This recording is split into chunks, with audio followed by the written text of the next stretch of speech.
Hey, good day, everybody. Welcome to the Indian Boxer Ring's interview. And this interview has a silver lining attached to it. It is the 25th IBR interview.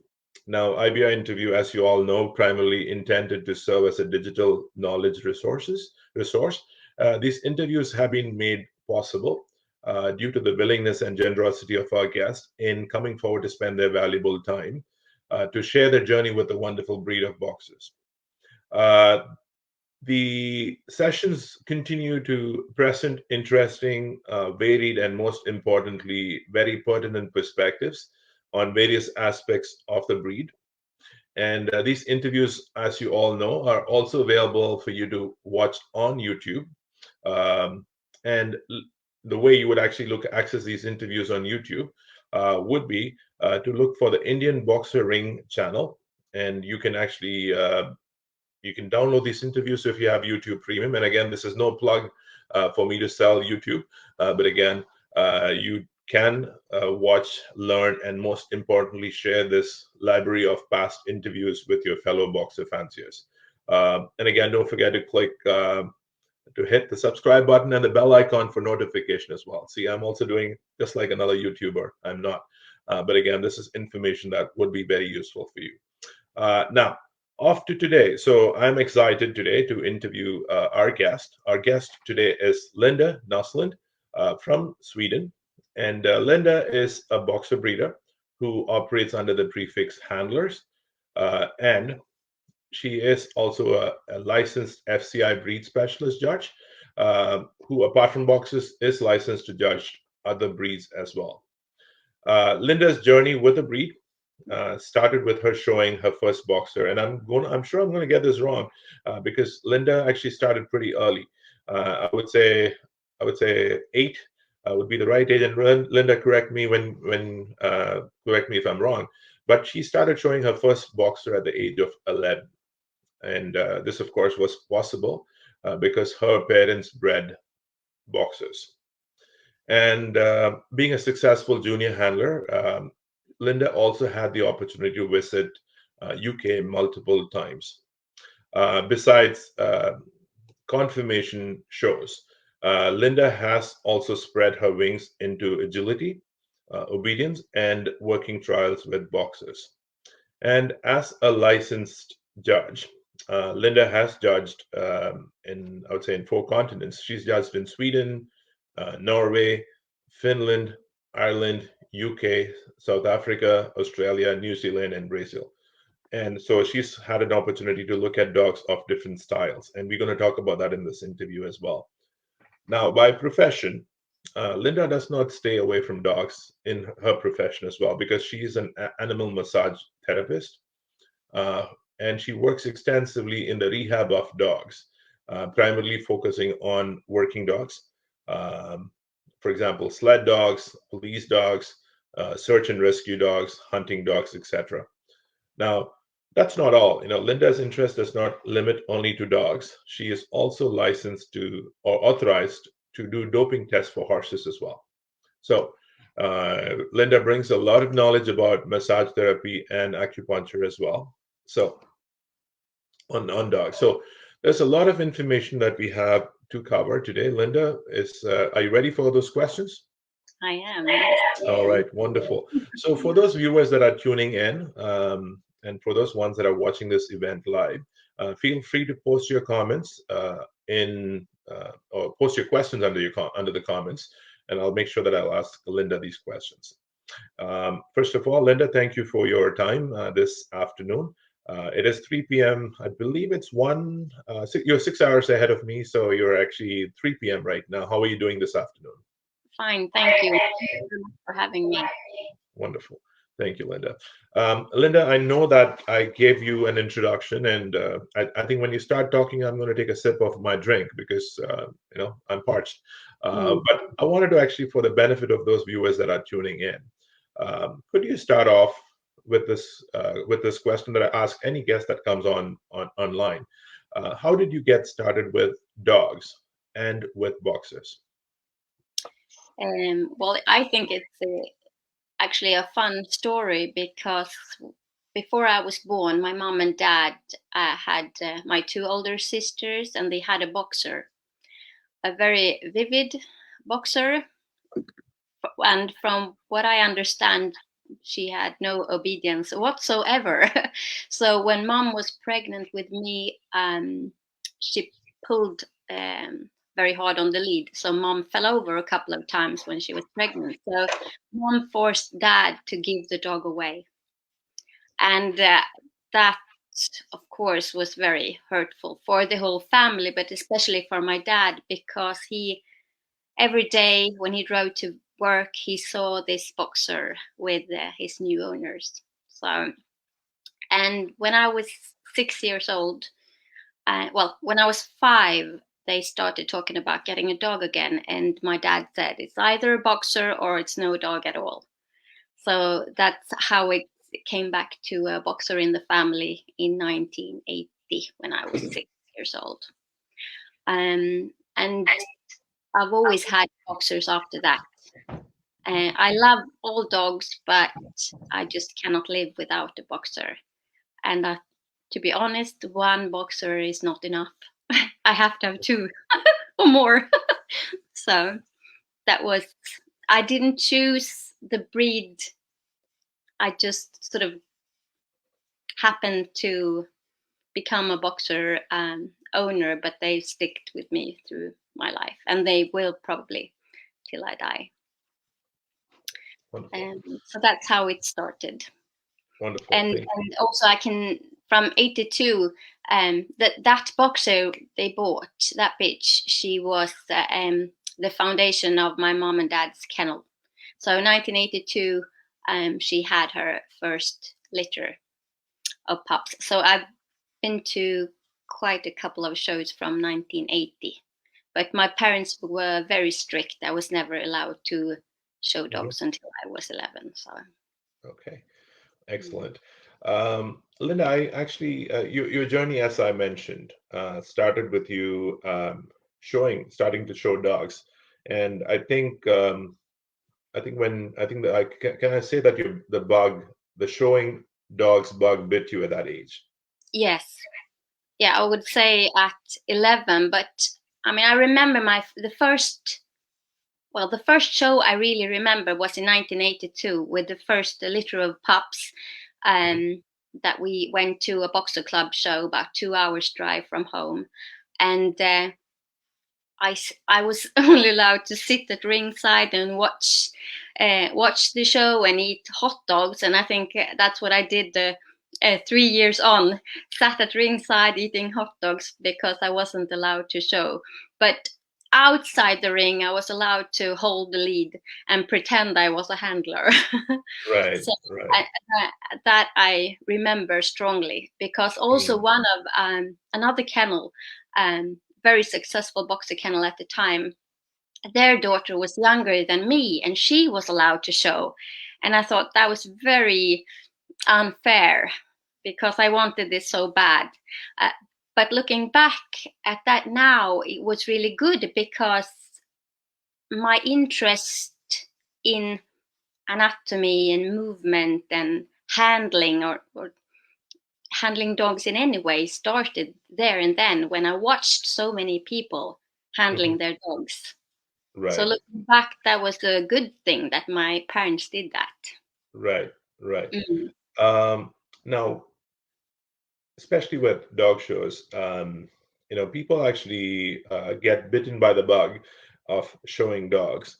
Um, but they also, they get a few wins and they say, you know what, this is what I want to do.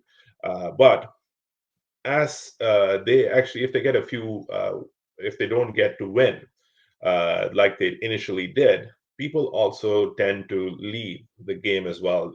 Being disillusioned, saying, "Okay, I don't know what am I doing wrong." So people leave the breed as well. But what was it that made you stay with the breed and decide to take this up as a hobby? I think it's well, there have been quite a lot of boxers in my life because my mom and dad were truly bitten, and at one time we had 8 boxers at home. and that required me to help also. And I think I had a little bit of a different view on breeding than mom and dad, even though I was so little, because mom and dad, they loved reds, so we had red boxers all the time, and that was quite. I mean, I loved reds too because my two first owned boxers were red, but I had a vision that I wanted a brindle boxer because Mhm. during the 80s, all the best boxers in Sweden were red.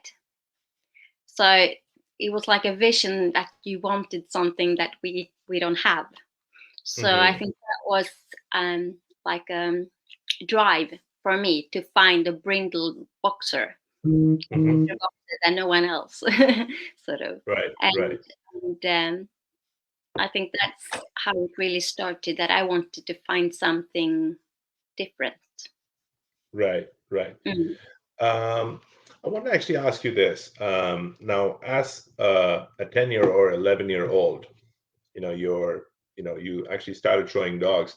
Maybe it was just the beauty of the dog, the personality of the dog that actually got you interested in showing dogs. But you also mentioned that you learned the conformation of the dogs.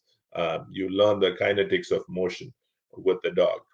Mm. Um, could you share with our viewers how what was your, or what is currently your mental blueprint of an ideal boxer? And how has that mental blueprint evolved over time? Well, if I first I can go back a little bit because when I was 11, when I was allowed to show for the first time, I guess I was best in show 3 with that puppy, and that was huge. Of course, I was on the front page of the papers, the local papers, so I didn't dare to go to school because I didn't want to be seen. But it was huge to have a plaything, and that dog, well, that female, really, she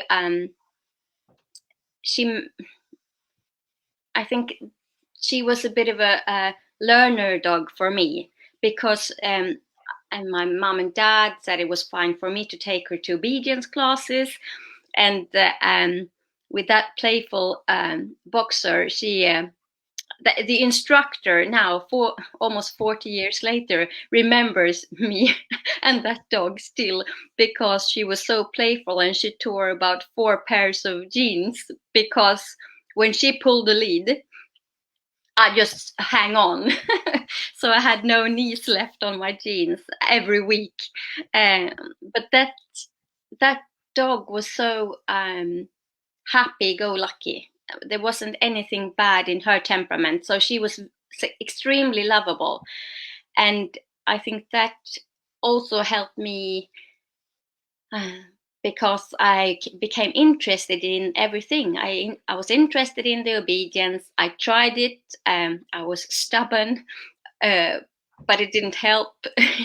She wasn't obedient, and she wasn't planning on being obedient. So then I tried the agility, and because she loved to jump.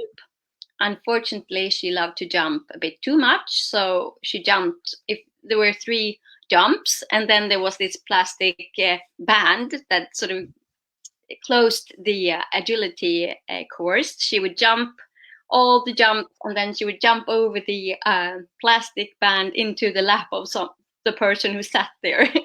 So I ended the agility career with that dog very soon, also. But also got to know the bond between the dog and me, how to strengthen that. And that also made me love dogs even more because they were such good comfort for me as a young person. And I think that has stuck with me all these years, that I love dogs, and especially boxers, because they are fantastic characters.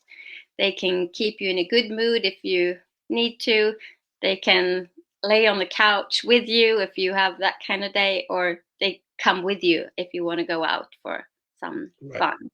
Right. Uh, Right. my blueprint for the ideal boxer has probably evolved a little bit over time. I think it has become more clear after becoming a judge, and also with my work in rehab has influenced me on things to not accept that affects the dog's everyday life. But I think I have a picture in my head, and that picture is of the young Tonantron Glory Lass.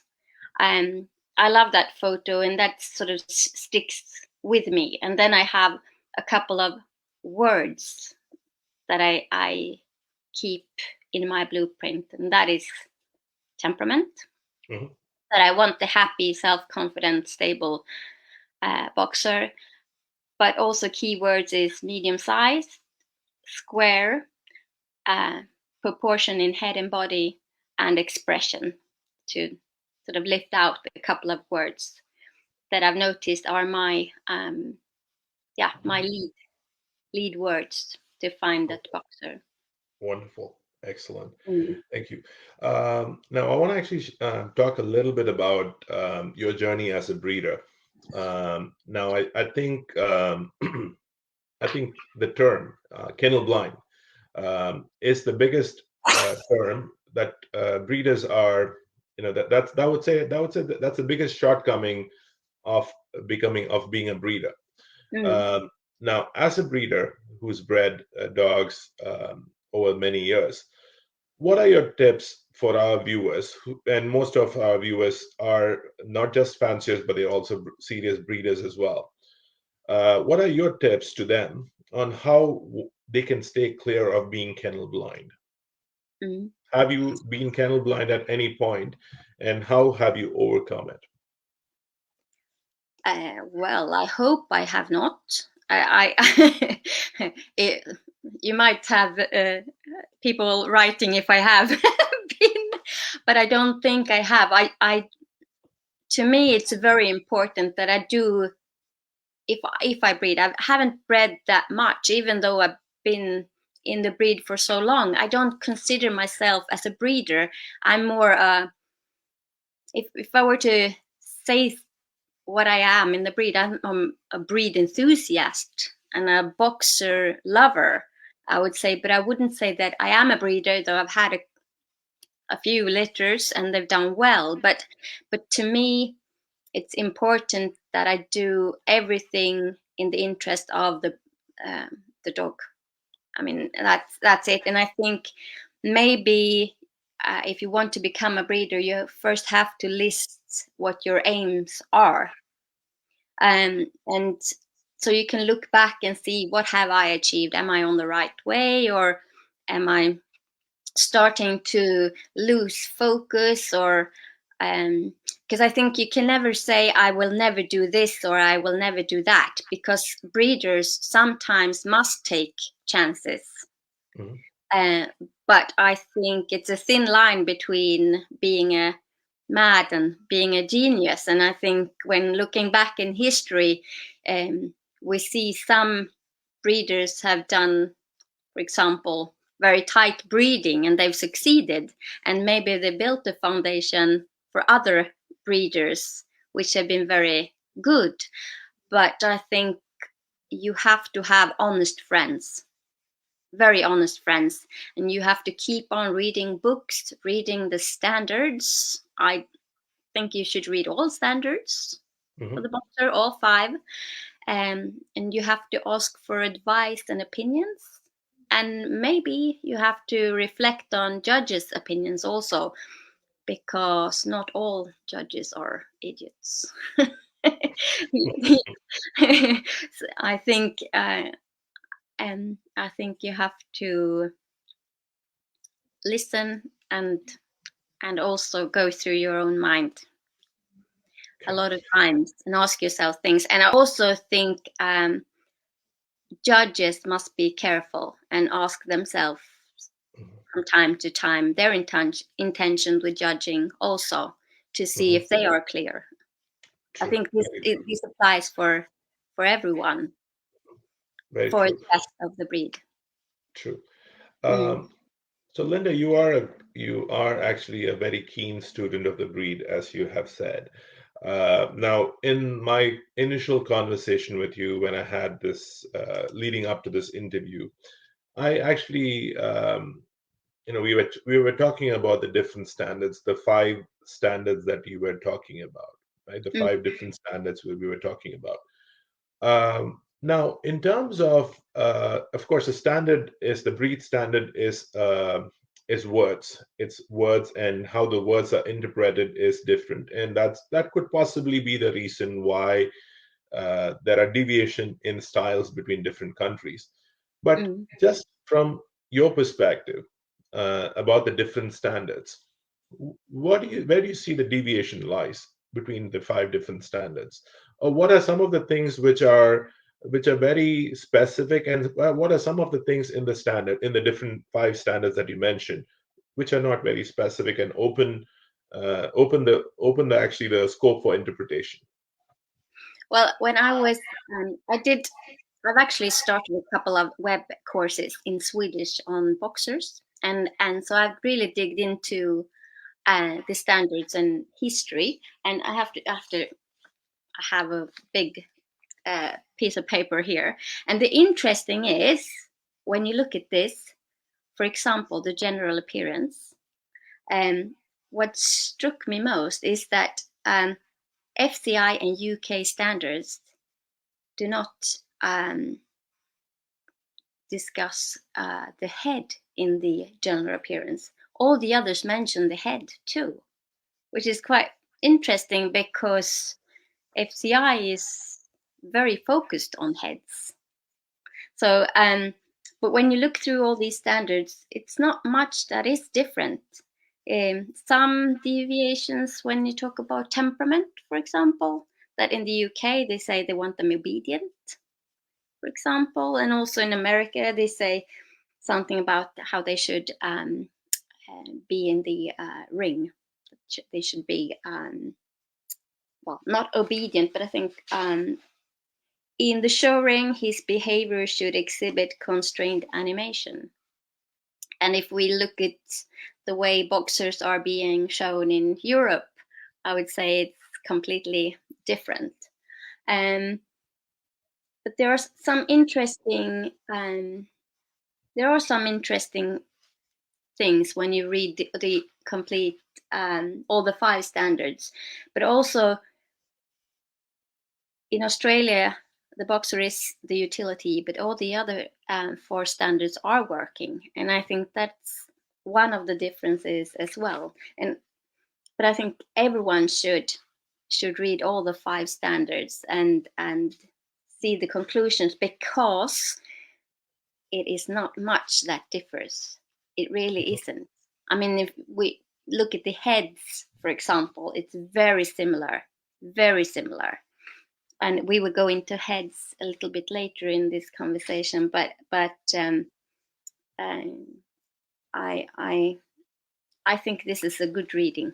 All the five standards. It's really good reading, and maybe it's something we can come back to with Yes, the absolutely. judges from all the different areas. That would be fun. That would be fun, Absolutely. actually. Absolutely, for sure. Mm, Um, I wanted to actually ask you this, since we are talking about the standard, um, I actually had this thought in my head. Now, you're licensed to judge Dobermans as well, correct? mm, You, right.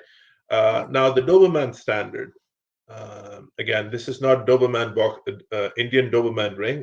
We're gonna have this conversation specific to boxers, yeah, but with Dobermans, there is actually a specific mention in the standard about the markings. Where do they want the rust markings in the Doberman?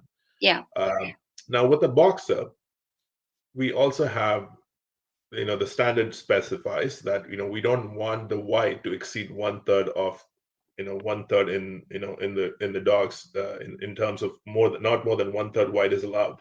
yeah, But do you actually, and we also have this place where flashy dogs are actually winning a lot. Now, Do you see that standard could be more specific in terms of where they would like to see the whites so that we don't have excessive whites and breeders can actually focus on breeding whites, not too much of white, but only the allowed amount of white? What are your thoughts about that? Yeah, I think the way that standards are written are different because of what country of origin. So, and I believe in the boxer standard one, they say about color, etc., and it shouldn't exceed 1/3 uh, of white, for example. Other standards are more into putting everything under disqualified. But many of our standards in Europe don't list it that way. It is um, it is more mentioned that they don't. Uh, how do I phrase it? That you don't. It's not allowed, but they don't use the words disqualifying. Hmm. Do you understand what I mean? Yeah. And also, I mean, the Italian standards used to be very percent. The head is this percent of the neck, percent back, percent. But is changing that because it's too difficult for a judge to interpret uh, Hmm. percentage. But I think many standards could be a bit clearer on some things, but on the whole, I think the boxer standard is very clear. Um, but maybe um, regarding the five standards and regarding to color, America, for example, is clearer Okay. on color. Got it. Wonderful. Mm. I want to actually ask you, about your journey as a judge. Now, how is it you being a specialist breed judge helped you as a breeder? Well, first of all, I think it's an big honor and privilege and a huge responsibility to be a judge. It is nothing that we should take lightly, because as a judge, your opinion is valued very much, and we can say that we are somewhat steering the breed because people want to win. Simple Mm, as that. That's the way of life these days. That people want to win. So as long as judges put up a certain type that wins, people will breed for it, even though that might not be stated in the standard. And I think that's sad. But I've only had 3 litters after I became a judge in 2007. I think I have better knowledge after judging now. I have better knowledge on when to not use dogs or females. And I also think being a judge, it's a privilege because I can look closely on um, males. I can look closely on his offspring, even though I don't know it when they're in the ring, but I can see some resemblance when I look in the catalog afterwards, and of course I get a more close up and maybe a better view over the breed, if got you it. understand what I mean. Right. And True. also, I would say judging in other countries is um, I I love that because that sort of broadens the perspective, and from being, I wouldn't say self-centered, but Scandinavian-centered, it has made me look over to other countries and realizing that I want some of that and I want some of that maybe. So True. True. Agreed. You see the best of what each country has to offer. yes, Uh, and it I also want to. you um you realize, like, oh, we've lost that. When you see something, it's like, ah, I haven't seen this for long, and I lost that. We have to get that back. So. True. Mm. I know that you had the benefit, the unique privilege of having seen dogs in different continents and countries. Now, in terms of the requirements of a judge in certain countries, you actually get to give your detailed observations about the dog, whereas in certain countries you get very little time. You don't even write a critique for a dog. You probably get 2 minutes per dog or 2.5 minutes per dog in Central America. Or I know you've not judged in the United States, but in Central America you get very little less time. Does that actually put you in? Does it actually upset your pace? Well, you want to judge it. You want to take a particular amount of time to judge dogs, but if you are, let's say, Linda is a person who takes 5 minutes to evaluate a dog, Mm. and Linda next week she's got a judge in, let's say, in the United States, and she gets only 2.5 minutes to judge her dog. Does that actually upset your pace on how well you want to judge the dog, or the quality of your judging? No, I don't think so. When I judged in Australia the first time, I had 188 entries, and when I saw when I saw that in writing, I thought, "Oh, help me, God," because we're only used to judging 80 per day here. So I thought, "Oh my God, it's going to take all day and all night, and they will be furious with me." But I think it's good that I've been in the breed for so long, and I have a clear vision of what I want, and it doesn't. I don't feel stressed. I really don't. But sometimes when you judge fewer entries, you do take more time because you. I must say I love judging because it's fun to go over dogs. And when you see that, when you see a lineup and you see someone shining especially strong towards you, and you're like, oh, this is going to be so much fun to really put your hands on it. And that's so sometimes you take a little bit of extra time, but because you know that I'm probably not going to get the possibility to touch this dog Yeah, again, because he can't come with me home even if I want to. true, So, true. but I don't. Uh, well, I think critiquing in writing is good, uh, because it should evolve the breed, and it should be the breeder should be more aware of what you think of their dog or female. So it would probably they get more value for money, but not all people want your opinion really. They just want their rosette. And if I can share a little something with you. A few years ago, I judged a show in Sweden, and um, I gave a person second best dog, which is not too bad in my opinion. That's good. That's a but this person later comes up to me a few years after, and he says, "Ah, so you don't like my dog?" And I was thinking, I don't like him. I did like him. I have to start thinking, what did I do? And I say, but you were second best dog. Yeah, I told you you didn't like him.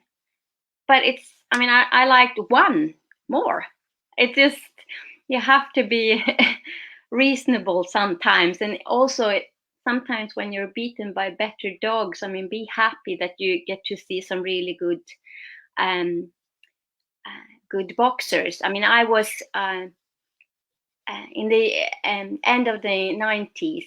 I had a UK import who was called Tygoth Kestrel, and unfortunately, she was the same age as a bitch called Ringside Chanel, who is, I think, the best boxer bitch that has ever been bred in Sweden, and she was top boxer sort of every year, and every year I was second to her. but you have to be proud. I mean, of course, you want to win. And my bitch eventually became top boxer, but that was the year that Chanel had puppies. But you Hmm. still have to be proud that you were in that era, that you were competing against the best ones, and you were up there with them all the time. Right. So sometimes, and sometimes we have to look back and look again and see that we actually did quite well. It's True. not too True. bad to be second to some. Exactly. Very Yeah, true. And again, if you're up against a good winning good competition, and yeah, I think there's and coming second best, I totally agree, is not bad at all. I no, totally agree. Um, Linda, I want to actually tap a little bit of your perspective on your travels. Now, you traveled to Central America. I'm sure I'm getting I'm classifying. Yes, I think I am Central America, and you actually judged in Australia, extensively in Europe as well. Now, I want to actually ask you this question, very pointed on two things. One is um, phenotype, the appearance of the dog, and the working ability. Phenotype, elegance, and working ability. Now, there is a statement that is made, and I want to get your thoughts about it. And the statement is this: the statement is that the North American boxer breeders have focused more on phenotype elegance, while the European breeders have focused on expanding the term working ability. And that, in essence, is the cause for the deviation in styles. The dogs have to be constructed differently for the working ability that they're trying to get out of the dog, and that is the difference between the two styles. What are your thoughts about that statement? well, think um, I think we have to take out the UK from Europe in this aspect, because I think Euro breeders have had to um, look a lot about the working abilities, because in many countries we still need working merits to become a show champion. So that has forced, well, use that word in brackets, because that has forced people to do working even though they don't want to, you know. Because here, getting a show champion in a country without working certificates, people look down on you as you don't have a proper boxer. But I would say working has a lot to do with the handler's knowledge and ability too. It's not, and we have to remember the first UK imports that came to Sweden in the middle of 1900. Um, they were um, they were show champions, but they produced working champions. So I believe that if you stick to the standard regarding temperament, etc., you have your working dog. And also, if the definition of working dog is interesting, because um, if we go back to the beginning, boxers weren't trained for war. The war happened, Mhm. and the boxer had to come and help. And there it showed that they had special abilities in different areas, so they were a great help, and therefore they were recognized as a working dog. And as I think Tim Hutchins, who I'm a big fan of, said in an interview that we're not at war, and that's true, because working abilities to me can be many different things. It can be it can be well, it could be searching and tracking and rescue, and it can be in the military, but it can also be as a support dog for children. It can be, I mean, a lot of different things. And I think the boxer is a highly intelligent breed, and their sensitivity or harmonic mentality help us very much in different ways.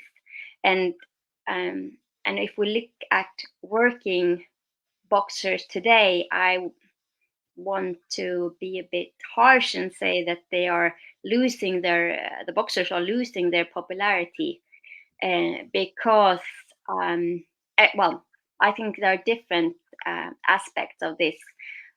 People want quick results, and people who used to work with boxers now have other breeds that learn quicker and are easier to train, and therefore they get results much quicker. We all know that boxers can be easy to train, but they also have a mind of their own, and they require quite a lot of their handlers. You have to be a very intelligent handler to train a boxer, and also the size and weight of the boxers in Europe now. Sadly we aren't around the ideal 33 kilos anymore, and I would say boxers are more prone to injuries, and they aren't the working breed that we used to have. Right. Understand what I mean? And also, if we go back to history even more, when Mr. Wagner judged in the UK the first time, he said something about that a boxer should be able to jump high fences and run long distances, etc. And therefore they should not. Such a dog cannot be found in a mastiff or a bulldog. He said that they shouldn't be too heavy. And I think that is something we need to address again. But I think we will get into that a little bit later. Yes. Actually, my next question was going to be just that. Excellent segue to my next question. Now, I actually know. So, if I actually put, if I put an American dog, and if I put a European dog, and just in terms of, dog to dog in comparison, I would see that the European boxers are generally more heavily boned than an American boxer, or for that matter, boxers in any other continents. Uh, do you feel that this is to support their working ability, or is this is just a simply an evolved fashion that has happened over the years? More bones. I think I don't think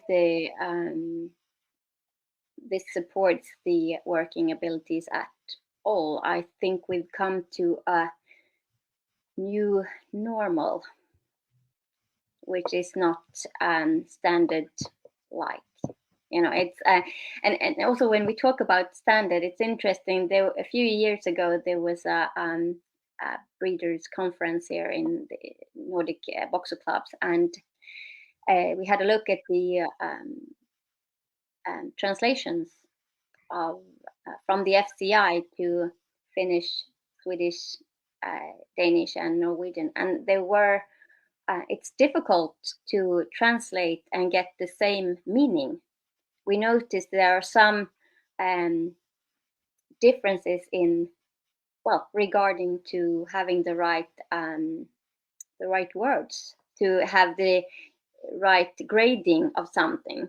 But the thing is, these days I feel that people tend to over deliver in many ways, both in their work, but also in breeding. That if you want something broad, you want something sloping, you want something strong, you want something short, or you want something long, we do it a little bit shorter, or we even longer, or even stronger, or Yeah, Hmm. like that. So people tend to over deliver just to be sure, and I think um, that's one of the things that is happening here, and then that has become a new normal, Okay. unfortunately.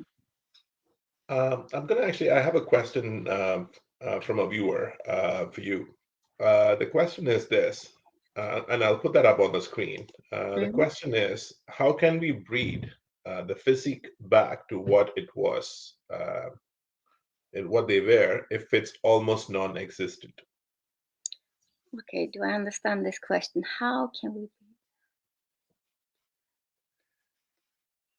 How can we breed? Well, I'm okay. Okay, I wouldn't say that it's non-existent. Uh, I mean, we have really good boxers out in the world. So, Mhm. so, so I feel bad if you've taken it that way because we have some excellent boxers all over the world. And but I believe we maybe are at a turning point when Mhm. um, we have to help each other in different areas. Absolutely. Yeah, and we will talk about blending styles later, and um, I think that will be an interesting True. issue because Very true. I'm all for that. True. Very true. Mhm. I want to actually ask you this. I want to actually ask you about breeding the brachycephalic syndrome. Mm. Uh, with the brachycephalic syndrome, meaning the stenotic nares, um, it's considered to be mainly caused because of the brachycephalic syndrome found in boxes. What do you feel? Do you feel that? Do you feel that, especially with European boxes, um, that is more prevalent, and why have we gotten to this stage, or in other words, what are some of the disadvantages you see with this particular stenotic nares with modern day boxer?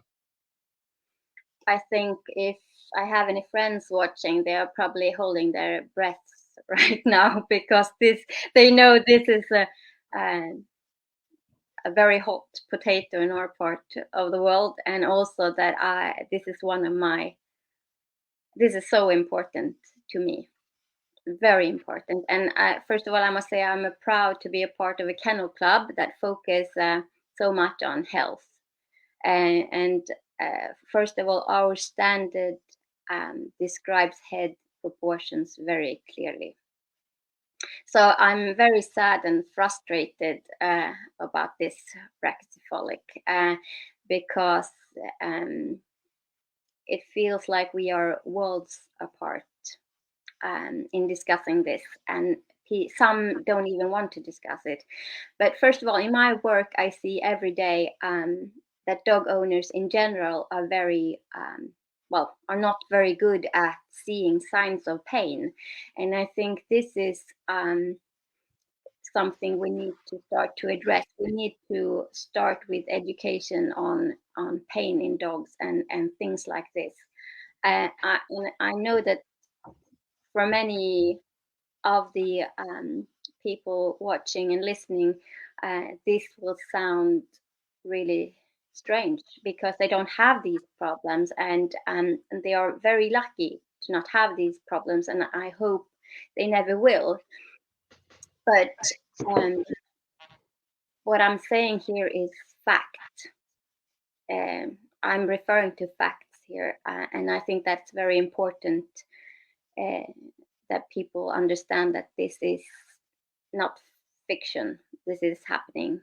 And already in 2006, when I applied to become a judge, this was the reason I applied to become a judge because I saw um, the breed started to change.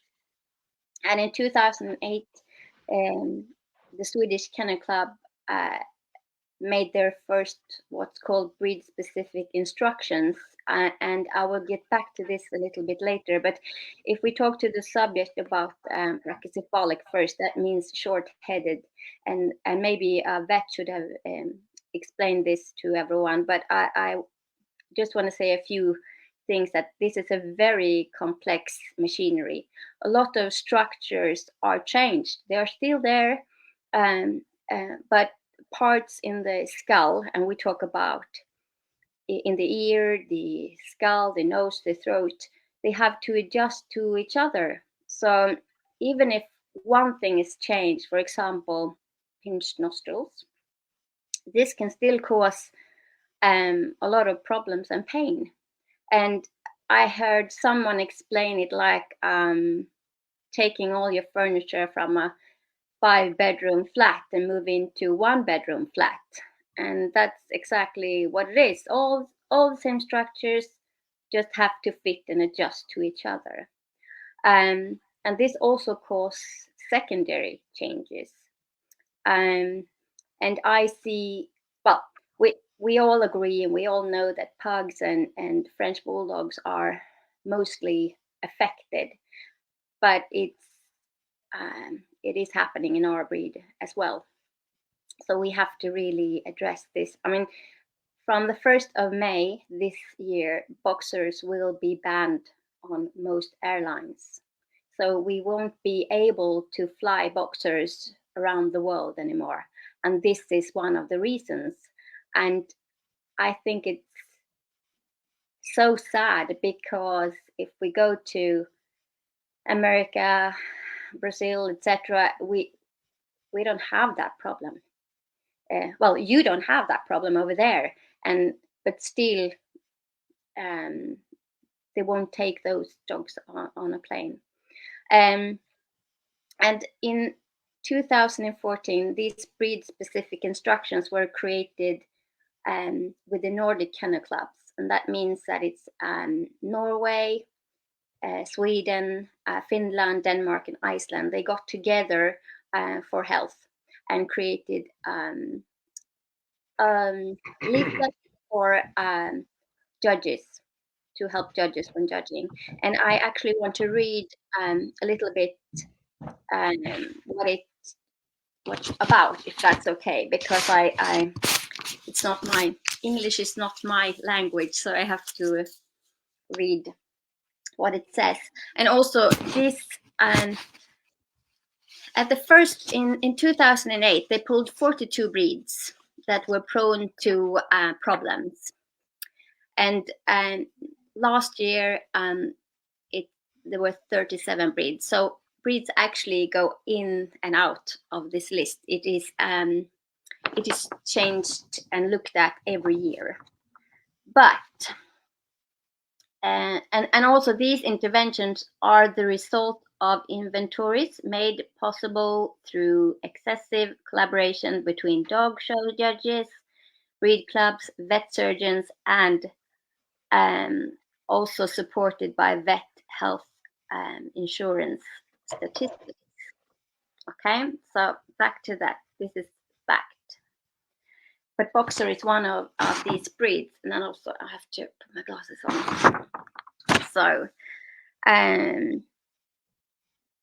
it is the responsibility of the judge to be thoroughly acquainted with the breed standard as well as the anatomical and constructional risk areas for possible health problems caused by exaggeration of breed type characteristics.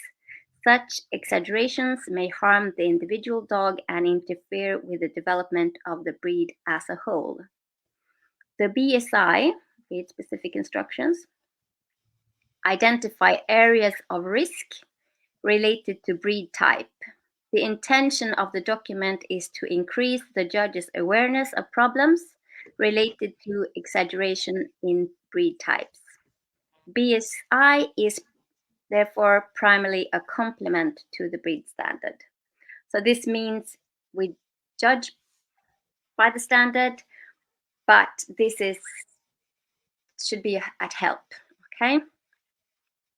And basic for all dogs, and I mean this is all breeds, okay? Right. Breeding. So if you come to judge in Scandinavia, you will get these papers because you have to judge by these, okay? Also, so regarding to breathing, All dogs should be able to breathe normally, also when moving. Eyes. All dogs should have sound, clear eyes without signs of irritation. Bite and teeth. All dogs should have healthy teeth and well-functioning bite corresponding to what the breed standard requires. Incorrectly placed teeth may cause damage to the gums. Jaws should close normally. The gums should not display any sign of injury, irritation, or damage. Such deviations could be clinical signs of impaired health and should be handled accordingly. Weight. No dogs should be obese, overweight, or overly thin. All dogs should be in good muscular condition. Skin and coat.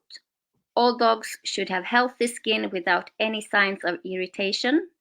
The extent and presentation of the coat should follow the requirements of the breed standard and not be so profuse that it affects the dog's well-being and ability to move freely and soundly, also in daily life. Movement. All dogs should move without effort and distress and in a breed-specific manner. And last, behavior. All dogs should have a temperament which allows them to function in the modern society. Breed typical behavior is to be noted and respected, but should not prevent social behavior and accessibility. Excessive reactions of fear and shyness is never desirable. Uncontrolled aggression behavior or panic attempts to flee should not be tolerated and shall consequently motivate the award disqualified. So, and somehow it's a bit sad that we have to, I think, address this, because this is, I think many people think, okay, but that's normal. I mean, I always look at that when I judge, but apparently they've had to address it here. And for the boxer, that means risk of area.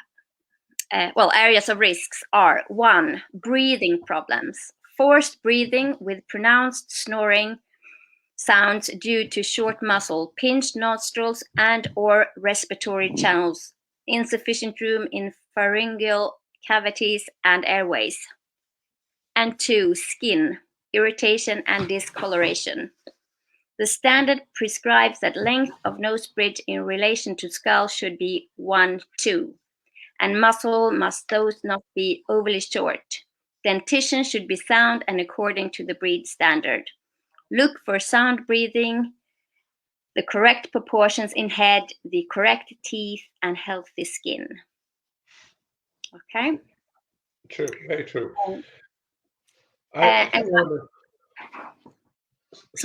actually wanted to thank you so much for, I think that's a very valid and important perspective that you shared about, how we are evolving and, how important it is for us to step back and make those corrections to the breed. And it's, in fact, it is sad that if we cannot take the breed that we love and we can't travel with the breed because airlines would not ship it, would not let them travel with us. I think that is certainly an important point for us to sit back and take notice on the problems facing the breed and what we have to do to actually undo what we have already done.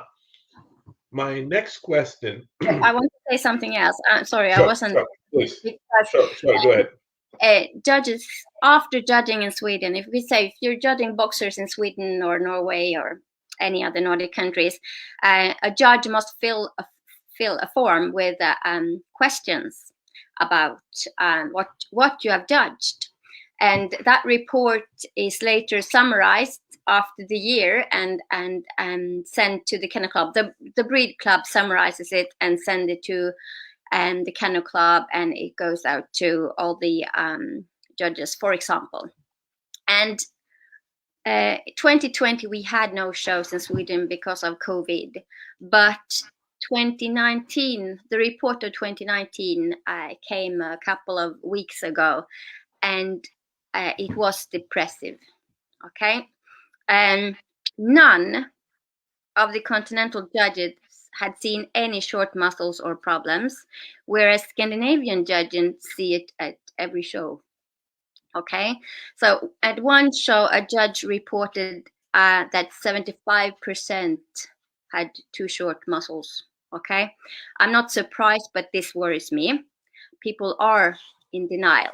Okay, and we talk about being kennel blind, but this is a form of breed blind to me. It has become a new normal, and I don't think it's good.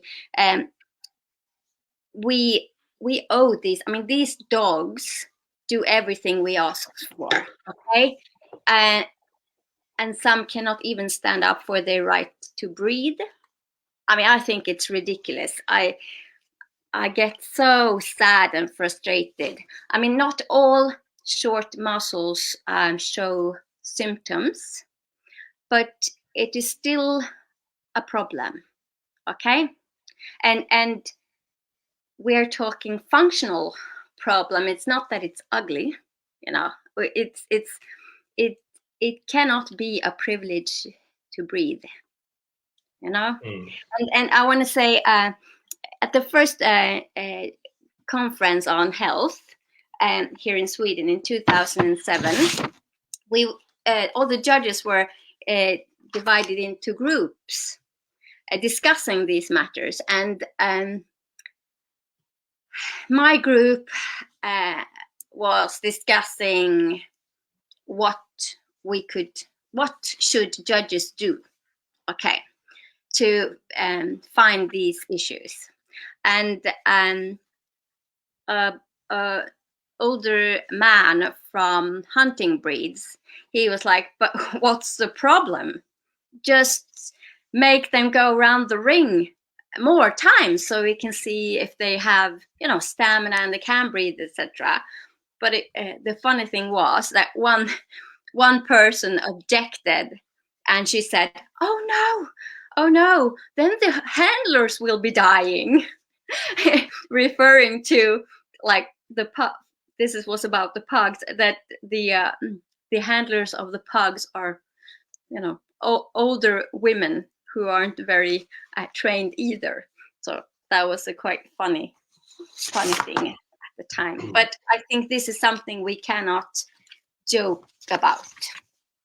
We have to take this serious, and I understand this sounds like I'm making things up for some of you, but I'm not making it up. And I think when you Right. look at photos on Facebook, Mm. I mean, they made jokes when I was little. They all always made jokes and said, "Ah, oh, your dog is running into a wall," and everything. But now, when you see some heads, pictures of some heads, it's more like they've been stuck in an elevator because they're not only forced back, but their head is forced too. So everything is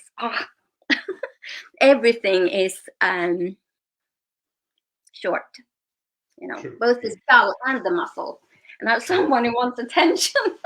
I know, I know. She actually knows that you're talking about the breed, and Yeah, she agrees with you, I think there.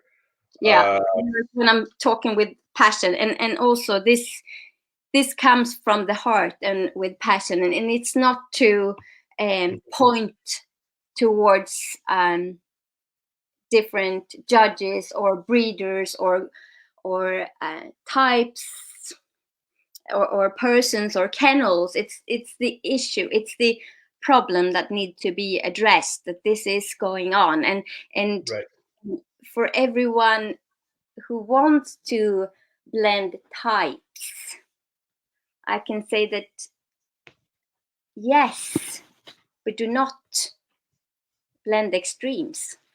right, Okay? right. Yeah. True. Uh, so, Linda, actually, I know I think in my second or your third question to you, you defined what your mental blueprint of a boxer was. You mentioned that this was a medium-sized dog, in with a particular temperament and a particular proportion, squareness of the dog. You mentioned that. Mm.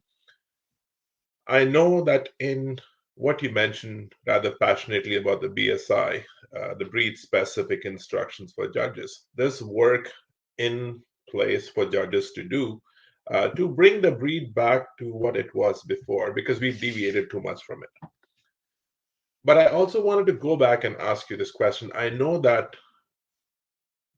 with the dog show, it's the breed stock evaluation, and it's the breeders who breed those dogs who come to and show those dogs to those judges. But do you feel at the root cause of this issue, which is basically the creation of hypertype or dogs which are exaggerated type, this was something which was perpetuated by the judges? I think the judges get too much beating about this because judges don't go and judge. They clubs give you judging appointments, if you understand what I mean. So I think clubs and have a lot of they've come away lightly here in this matter because it is the clubs that contract judges, and I think we need some evaluation if we have the breed's best interest in mind, if you Got it. understand what I mean. Yeah, Yeah. I'm a bit what I'm saying now and what I have said, I am not allowed to criticize judges, really. And that's the regulations in my country, and I haven't mentioned anyone. So, but I think it's very important that everyone take responsibility here. I mean, the judges steer, I think they steer the breed because Mhm. breeders want to win. Okay, so as long as judges put up a certain type or details, and breeders will still breed to get that. But behind all this is still the clubs, and the clubs are breeders also, and so it's a big. Um, I think everyone needs to step up. To be honest, I come back to that all the time because I think we owe this to our dogs. I mean, they are. I mean, in COVID time now, who is your best friend? It's your dog. Always there, reliable. They help you through pains. They help you through anything, and they don't ask for much. Right. And and I think it's sad that people put a blind eye to these things. And I don't want it to sound like all is crap, because we have some fantastic boxers in every country all over the world. Um, but we have to, I think we all have to learn to maybe not use every boxer in Mhm. breeding. Got If it. you, yeah. True. True. And we have to take responsibility so sound boxers Mhm. win. True. Mm. Um, I want to actually ask you this question too. I know this is going to be leveraging off your knowledge in your profession. You deal with the rehab of dogs, which are the working dogs, like I said, the police dogs, sled dogs, essentially. I want to actually bring this back to boxers. Um, I know that if you actually look at if you look at the front and the rear, the front and the rear, um, I know that 65% of the weight distribution is in the front, 35% in the rear. Now, as a judge, when you're actually looking at the dog, when you're evaluating the dog, you are evaluating the overall silhouette of the dog, front on. You're looking at it front on. But when you actually look at the dog top down, when you're looking at the dog top down, you will actually notice that some of the dogs are, have a wider front than the rear. And again, they don't have, the pelvic bone width is not as wide as it should be. Mm. What are some of the associated issues that you see? Like, for example, the breed is, at least in North America, we have, testing for DM, and we also have, like, for example, especially with dogs, um, we also have ACL tears as well. Mm. Now, what are some of the issues that you see? And through the eyes of a judge, what are you looking for when you're actually inspecting a dog? Are you looking at all these detail? Well, And how yeah. crucial is it?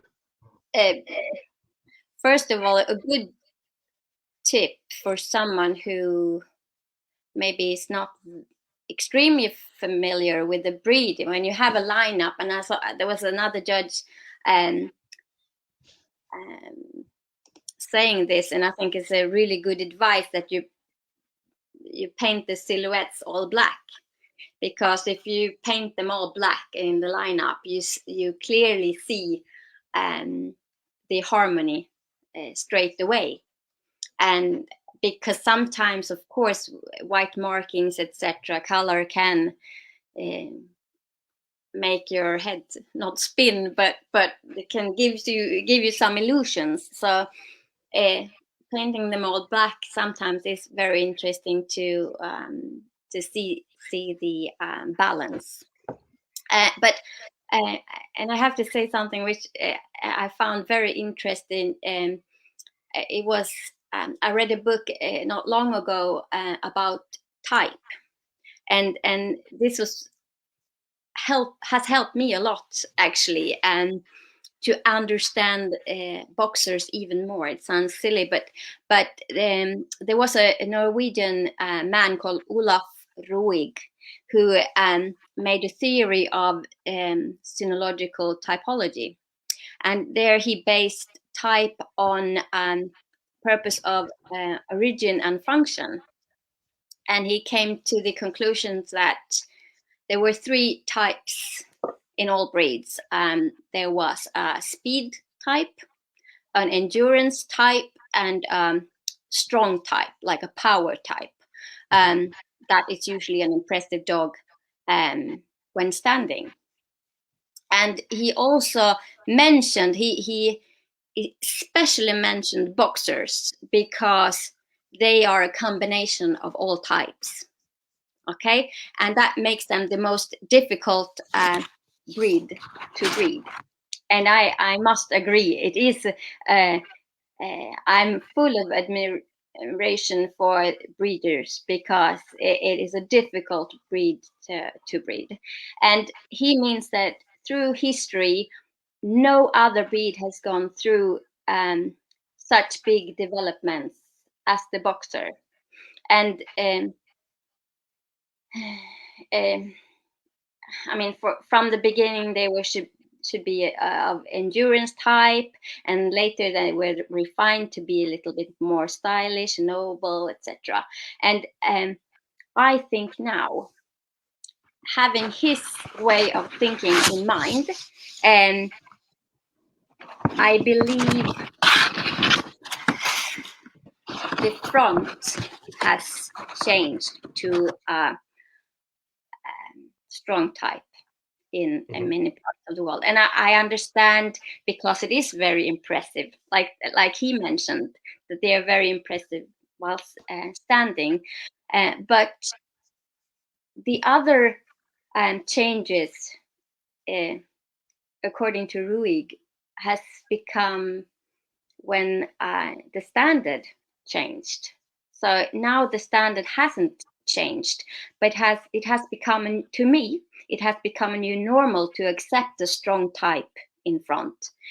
But that, again, to me, completely changes the outline and the correct balance type. So, and the head has always been of strong type, but I think it's safe to say that it's stronger than ever in some parts. And I think this is also evidence that we need to preserve the breed and maybe blend Hmm. types better Right. and more wisely to um, step back a bit to keep the working type, Hmm. the type that does not use too much, because also with the front with a strong type in front, and I sometimes reflect on this as the bodybuilder type, the Hmm. bodybuilders that build their muscles in their upper body, and then they don't care about working out their legs, so they have skinny legs, and sometimes you can see that in boxers too, because they use their fronts so much, and they have, more often we see that their pelvis is getting a bit shorter and more narrow, and that Hmm. means we have less muscle attachment, and so therefore the hind gets a bit weaker. But I think when judging a boxer, and I think most judges do look from all angles, because we also want the wide muscle and the cheek, so we do look from all angles, I expect, but it is a difficult breed to breed. And regarding breeding as well, you can't always breed to improve or get 5 champions in every litter. You have to concentrate on the foundation. For example, here you might have a few litters just to get good hips, or get good health results, and then you might take something else and try to evolve it. Hmm. So Sure. I don't know if that's a good answer enough, but No, it is. It is. It definitely makes a lot of sense. And that analogy about a bodybuilder with skinny legs definitely gives a mental picture of what you're talking about. No, yeah, absolutely. and that's not the mover you want either. You want that strong rear that sort of puts you forward, because you don't want the one that digs a hole True. in the ground. True. Well, I don't. I actually wanted to ask you that question based on what exactly you said. The skinny hinds. Do you see a lot of ACL tears with skinny hinds? Yes, You do. absolutely. And Okay. also cow hooks. They are very loose, very loose. Got it. Okay. Mm. Now, I want to actually move into blending styles. Now, before I do that, I want to actually ask you this question. Now, like I stated already in this interview prior, you had the opportunity to witness boxers in different continents. Um, what are your observation of the virtues that you see on these different styles of dogs? Hmm. Um, well, I think what's good and bad also in breeding is that things can change quickly, and to be really safe to say something, I think you should have to visit that country several times, because only visiting once, it depends on the area you were or what time it was, etc. So but what makes me happy judging abroad is that wherever I go and I look into the boxer's eye, you know, I feel very happy, because everywhere and everyone has that, essence of the boxer. They have different details that differs, but looking into that boxer, if it's Brazil or UK or Sweden or Finland, or I mean, I think that's wonderful. That to me is wonderful. But I can share one thing from one judging appointment that made a very big impact on me. I would say it's the biggest impact and has probably formed me as a judge and a breeder. When I came to Brazil in 2013, I was a bit nervous because I knew there would be different types to the ones I'm used to. But with my mom, a total fan of American boxers, and I must stress that our first boxers were of North American breeding, and so I was, and also when I was young, I looked through the American Boxer Review every time it arrived, and I was very amazed, and I was very impressed by the handling and everything. But I was a bit nervous coming to Brazil if I were to find something that would be what I thought middle of the road boxer, but the quality was so high, and I was so impressed. But what impressed me the most was the nostrils. And it sounds ridiculous, but the first boxer I saw had these huge nostrils. And it was like, oh, yeah, that's what they should look like. I mean, that's what they used to look like. So it was a very uplifting and interesting thing. And I think more people need to see that. And of course, with the weather in Brazil, you cannot have dogs that can't breathe. So for Mm. them, it's natural. It is also judging in 30 degrees in Australia. Of course, um, their boxer must be able to breathe and handle warm weather. Mhm. But unfortunately, it's not that easy. Obviously, it's easy to forget things along the way. But that when I saw those nostrils in Brazil, I knew I had to speak up because I knew I was definitely right about Right. the whole thing. Right. I want to ask you about this blending styles. Mhm. As an advocate of the breed, um, do you advocate blending styles? And if you do, what should one be looking for when they try to blend different styles? Because when we look at one for one, you're doing an outcross when you're blending different styles, and number two, you're actually also dealing with possibly two different phenotypes, right? Mm. What are some of the things? What are your thoughts about what people? Because I'll tell you the common mindset that people have, including me. I had this mindset many years back. I wanted to actually breed a dog which was North American in body with a European head. And I'm sure Mm. there's a lot of people out there who still want to do that. They want to actually breed the strong European head with the elegant American, North American style body. What are your thoughts about blending styles having for somebody who has the mindset like that?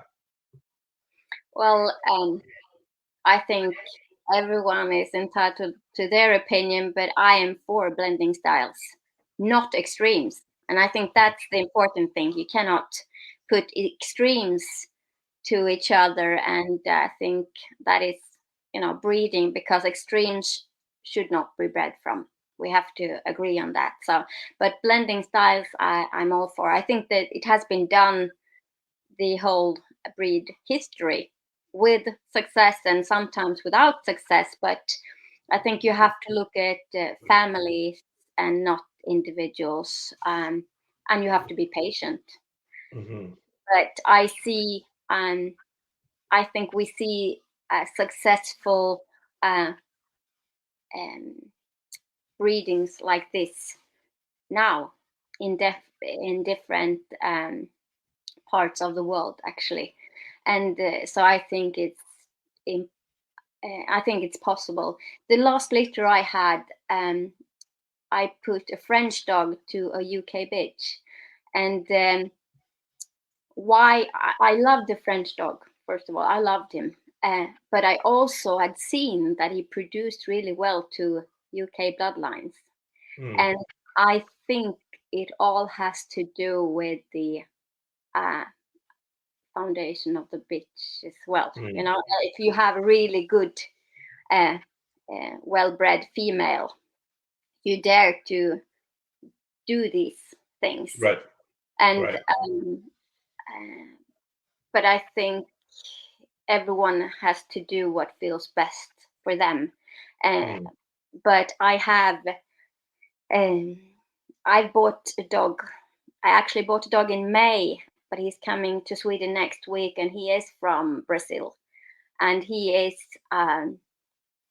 mix sounds doesn't sound good, but he is his pedigree is really interesting. It has both European and American, Mm. so I really look forward to that because I think he can help me.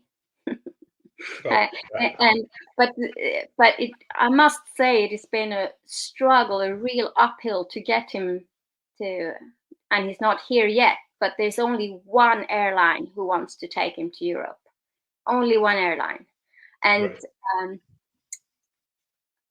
we and it feels so ridiculous because I have this dog with the correct muscle, but they still do not want to fly him because he's a boxer. Right. And we discussed this the other night here at home, and my partner said, well, the next one who buys something from America or Brazil or Mexico has to be a really good rower because he has to take him all the way by himself. And Right. well, hopefully not. But I think if we get together and show that the boxer shouldn't have brachycephalic syndrome problems, they might ease that as well. Because it would be so sad if we're all stuck at our own continent and unable to help each other. That wouldn't be fun. Mhm. Even though you can, of course, inseminate, but it's Right. hard work. Right. I have the last two questions for you for this interview today. Thank you so much, for being really patient and sparing your time. I know your boxer wants you more. I know she wants you to probably take her out for a walk. Um, my last two questions are going to be this. It's going to be one is going to take you to the past, and one is going to ask you to take a look into the future. So, Linda, for you being patient with me and for sharing your knowledge, if you had the gift of going back in time, and that going back in time is to actually pick a dog, a stud dog in history from the past, which stud dog would you pick to introduce back into your breeding? Mm. All these hard questions. I mean, they are very. I must say, I'm very impressed by your questions. I have to think long and hard to because they are so important that you want it all to come out right. And this choosing a dog was very difficult. And so I have to say three. I would and for different reasons. Okay, if we go way back in time, just because we can, I would choose Lustig von Dom, just to because I'm able to. Okay, Hmm. and and second, I would choose Tygo's famous grouse because of what he has produced, that type, etc. And I know I would get something that would be a super foundation for my future. Okay. And third, I also must mention UK. breeding, and that was a dog called Norwich Sunhawk Shannon. It was in Sweden. And I would choose him because of his fantastic statistic in health, hip score, temperament test, etc. Because then, if I using him, I knew what I would get also, and having in mind these three are chosen uh, with my female that I have at home in mind. Okay, wonderful. Thank you so much. Now to the question about the future. Now, you looked at the breed for the last many years. I would say, and again, I'm not going to age you here, but you actually mentioned you were 6 in 1980. So you look at the breed for the last 40 years. How do you look at the breed evolving in the next 10 to 15 years? Mm. Well, I hope I have 30 more years in the breed. uh, and the best is yet to come. I mean, I have to hope that, and I hope I haven't sounded too depressive in these talks, because I'm not depressive, but I have to address some areas when I have the possibility to. Okay, but I hope we are at a turning point right now, where no more knowledge comes to mind. Okay, and I'm confident that this breed has excellent breeders, because I know we also have the right judges with right intentions and responsibility, etc. And I hope there will be a smaller gap in the future between Euro, UK, and well, American breeders. I vision that the general appearance soon is back to balance. Okay, and and yeah, if I should summarize it short, that's what I think and what I hope. I hope we're at a turning point, and I must say, this idea with these kind of talks is also very helpful, I think, to get the boxer world together and exchange lots of different views, and also why I've been a bit depressive today is also I want people to know what can happen, Right. because we all have a possibility to not go down this or this or this lane and learn from each other. And I think sometimes we don't see it at the time, we just understand. uh, After. yeah, and also I understand now that maybe I should have stepped forward a little bit earlier, but Right.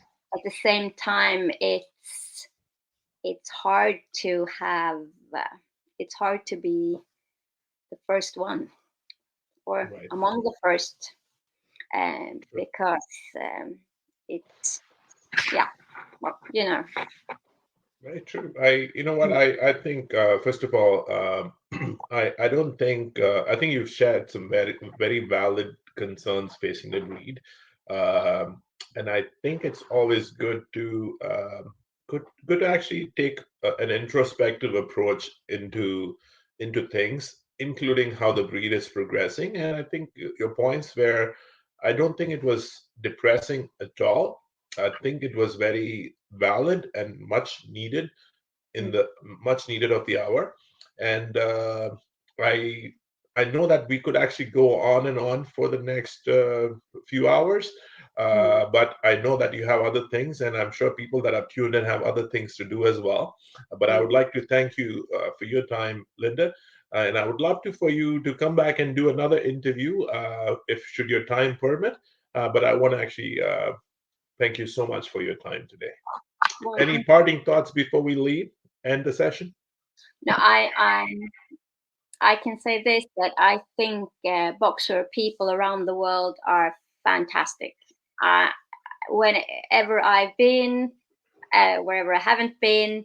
I think the boxer community is full of love and knowledge, and people are willing to share experience, and I so appreciate that.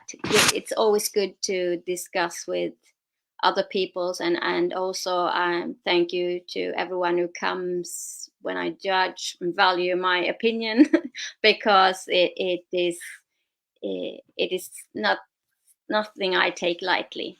I didn't understand when becoming a judge how much fun it would be, but it really is. It is a privilege to be able to put my hands on really good boxers all over the world.